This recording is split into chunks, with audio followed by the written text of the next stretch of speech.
In this guide, I'm going to show you how you can use your Fire TV stick without a remote. Before we do get into this guide, make sure to like the video and subscribe to the channel with all notifications on. It really does help the channel and lets us know that you want more content like this. We'd greatly appreciate it. And if at any point throughout this guide you did have any questions, just ask them down in the comment section below and we can help you out further. I'm going to be doing my best to reply to every single comment down there. If you've lost your remote or it's just not working, don't worry. Really, all you need is a phone, and this is going to work on both iPhone and Android. But on your phone, begin by opening up the App Store or Google Play Store on your phone and searching for the Amazon Fire TV app. Make sure you download the official app from Amazon, and whenever it's installed, open up that app, allow permissions it's asking for, including Bluetooth and local network access. These are 100% required so that your phone can connect to the Fire TV, so make sure that you have them on. But from here, make sure that your phone is connected to the exact same Wi-Fi network as your Fire TV stick. If you have multiple Wi-Fi boosters or different networks in your home, double check that both devices are in the exact same one, and from here, open up that Fire TV app, select your Fire TV device from that list,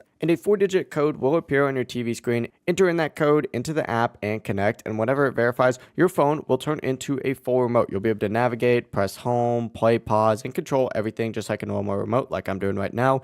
If you do get a message saying the remote isn't connected and it blocks the code, try unplugging your Fire TV stick for a few seconds and plugging it back in, and then reconnecting through the app before the message actually pops up again. But that is it. You're not going to be using your Fire TV stick without a physical remote. If this guide did help you out, make sure to like the video and subscribe to the channel with all notifications on. It really does help the channel. It lets us know that you want more content like this. We'd greatly appreciate it. And if at any point throughout this guide you did have any questions, just ask them down in the comment section below and we can help you out further. Have a great rest of your day though.